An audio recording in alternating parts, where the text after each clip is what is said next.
১৯৪৭ সাল। ব্রিটিশরা ভারত ছেড়ে চলে যাচ্ছে। ম্যাপের ওপর আঁকা হচ্ছে নতুন সব সীমারেখা। জন্ম নিচ্ছে পাকিস্তান ও ভারত। কিন্তু একবার ভাবুন তো, যদি র্যাডক্লিফ লাইন কখনো টানা না হতো, যদি জিন্নাহ এবং নেহেরু একমত হতেন, যদি ১৯৪৭ সালে ভারত ভাগ না হয়ে পাকিস্তান এবং বাংলাদেশ মিলে একটি অখণ্ড রাষ্ট্র হিসেবেই স্বাধীনতা পেত, আজকের পৃথিবীটা তাহলে কেমন হতো? আমরা কি আজ বিশ্বের ১ নম্বর সুপার পাওয়ার থাকতাম, নাকি গৃহযুদ্ধের আগুনে পুড়ে ছাই হয়ে যেত পুরো দক্ষিণ এশিয়া? আজকের ভিডিওতে আমরা ইতিহাসের সেই কাল্পনিক রাস্তায় হাঁটব। দেখব একটি অখণ্ড ভারতের উজ্জ্বল সম্ভাবনা এবং একই সাথে তার পেছনের ভয়াবহ অন্ধকার দিকগুলো। শুরুতেই চলুন মুদ্রার এপিঠ বা পজিটিভ দিকগুলো দেখে নেওয়া যাক।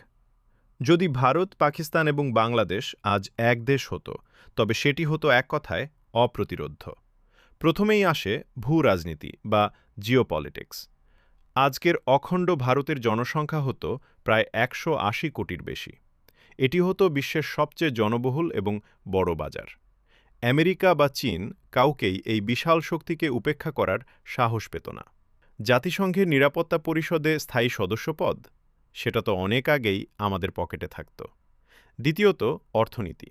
ভাবুন একবার, পাকিস্তানের পাঞ্জাব আর ভারতের পাঞ্জাবের গম, বাংলাদেশের পাট আর তৈরি পোশাক এবং ভারতের আইটি সেক্টর সব মিলেমিশে একাকার। কোনো বর্ডার ট্যাক্স নেই, কোনো আমদানি-রপ্তানি জটিলতা নেই। চট্টগ্রাম পোর্ট দিয়ে অনায়াসেই নেপাল বা উত্তর ভারতের পণ্য সরবরাহ হচ্ছে। বালুচিস্তানের গ্যাস বা খনিজ সম্পদ পুরো দেশের উন্নয়নে কাজে লাগছে। অর্থনীতিবিদদের মতে এই অখণ্ড ভারতের জিডিপি বর্তমানের চীনকেও চ্যালেঞ্জ জানাতে পারত। তৃতীয়ত, আমাদের সেনাবাহিনী। আজকের ভারত, পাকিস্তান এবং বাংলাদেশের আর্মি মিলে যে শক্তি তৈরি হতো, তা হতো বিশ্বের সবচেয়ে বড় এবং শক্তিশালী সামরিক বাহিনী।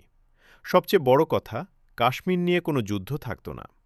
আজ ভারত ও পাকিস্তান তাদের বাজেটের একটা বিশাল অংশ শুধু একে অপরের বিরুদ্ধে ডিফেন্সের জন্য খরচ করে। এক দেশ হলে এই হাজার হাজার কোটি টাকা বেঁচে যেত। সেই টাকা দিয়ে স্কুল, হাসপাতাল বা মহাকাশ গবেষণায় বিপ্লব ঘটানো যেত। এবং সবশেষে ক্রিকেট। ভাবুন তো একবার, বাবর আজম আর বিরাট কোহলি এক টিমে ব্যাট করছেন, জাসপ্রীত বুমরা আর শাহিন আফ্রিদি এক টিমে বল করছেন। এমন দলকে হারানো কি আদৌ কারো পক্ষে সম্ভব হতো? মিলিটারি আর অর্থনীতির বাইরেও এমন কিছু দিক আছে যা অখণ্ড ভারতকে বিশ্বের বুকে এক অনন্য উচ্চতায় নিয়ে যেত, আর সেটা হলো সফট পাওয়ার বা সাংস্কৃতিক প্রভাব। একবার ভাবুন তো আমাদের এন্টারটেইনমেন্ট ইন্ডাস্ট্রির কথা। একদিকে বলিউডের গ্ল্যামার আর বাজেট, অন্যদিকে পাকিস্তানের দুর্দান্ত মিউজিক সেন্স আর drama industry. Coke Studio Pakistan এবং বলিউড যদি মিলেমিশে কাজ করত, তবে হলিউডকেও হয়তো আমাদের কালচারের সামনে মাথা নত করতে হতো। অস্কারের মঞ্চে হয়তো প্রতি বছরই সাউথ এশিয়ান সিনেমার দাপট থাকত। শুধু সিনেমা নয়, খাবারের কথা ভাবুন। হায়দ্রাবাদি বিরিয়ানি থেকে শুরু করে পুরান ঢাকার তেহারি আর লাহোরের স্ট্রিট ফুড সবই হতো এক দেশের ঐতিহ্য।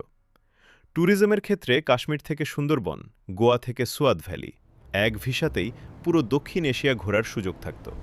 এতে ট্যুরিজম ইন্ডাস্ট্রি থেকে যে রেভিনিউ আসত, তা অনেক ছোট দেশের জিডিপির চেয়েও বেশি হতো। এবার আসি একটু সিরিয়াস বিষয়ে, জ্বালানি নিরাপত্তা বা এনার্জি সিকিউরিটি।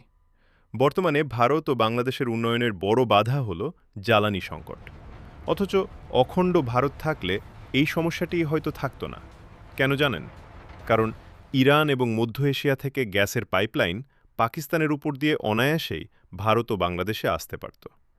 আজকের দিনে ভারত ও পাকিস্তানের বৈরী সম্পর্কের কারণে তাপি বা Iran, Pakistan, India gas pipeline প্রজেক্টগুলো আলোর মুখ দেখছে না। কিন্তু এক দেশ হলে বালুচিস্তান এবং সিন্ধ প্রদেশ হতো এনার্জি করিডোর। সস্তায় গ্যাস ও তেল আসত আমাদের শিল্প কারখানায়। ফলে উৎপাদন খরচ কমে যেত এবং বিশ্ববাজারে আমাদের পণ্যের দাম হতো অনেক কম। সবকিছু শুনতে খুব স্বপ্নের মতো মনে হচ্ছে, তাই না? কিন্তু ইতিহাসের কি শুধু একটাই পিঠিক থাকে?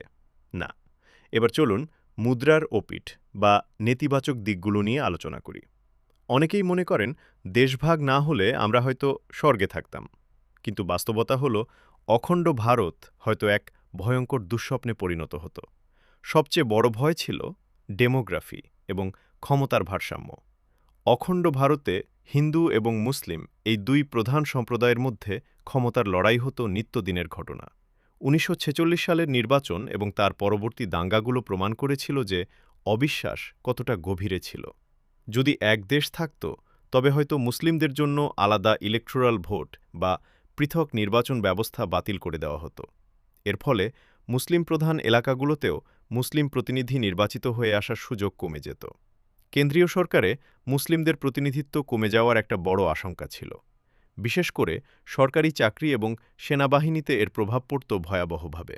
ব্রিটিশ আমলে সেনাবাহিনীতে পাঞ্জাবি মুসলিমদের একটা বড় আধিপত্য ছিল, কিন্তু অখণ্ড স্বাধীন ভারতে হয়তো নতুন পলিসি করে সেনাবাহিনীতে মুসলিমদের সংখ্যা কমিয়ে আনা হতো, যাতে কোনোভাবেই ভবিষ্যতে সেনা অভ্যুত্থান বা বিদ্রোহের সুযোগ না থাকে। এর ফলে মুসলিম যুবকদের মধ্যে বেকারত্ব এবং ক্ষোভ বাড়ত। এরপর আসত কেন্দ্রীয় শাসনের খড়গ। পাকিস্তান বা বাংলাদেশ, তৎকালীন পূর্ব বাংলা, হয়তো স্বায়ত্তশাসন চাইত, কিন্তু দিল্লি চাইত সব ক্ষমতা নিজের হাতে রাখতে।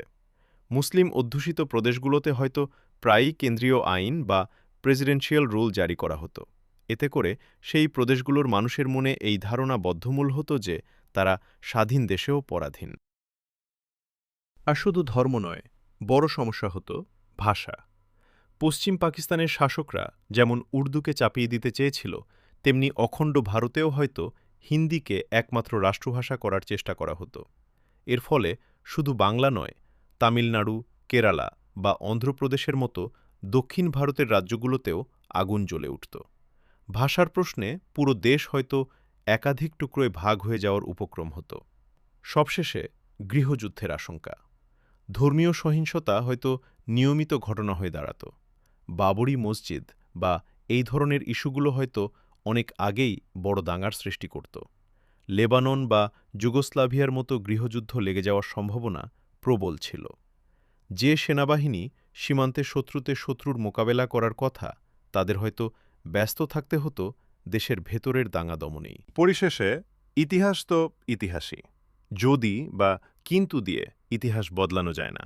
অখণ্ড ভারত অর্থনৈতিক ও সামরিক দিক দিয়ে হয়তো বিশ্বকে শাসন করতে পারত, কিন্তু সেই শক্তির নিচেই চাপা পড়ে থাকত ধর্মীয় অবিশ্বাস, রাজনৈতিক বৈতিক বঞ্চনা এবং সাম্প্রদায়িক দাঙ্গার বারুদ।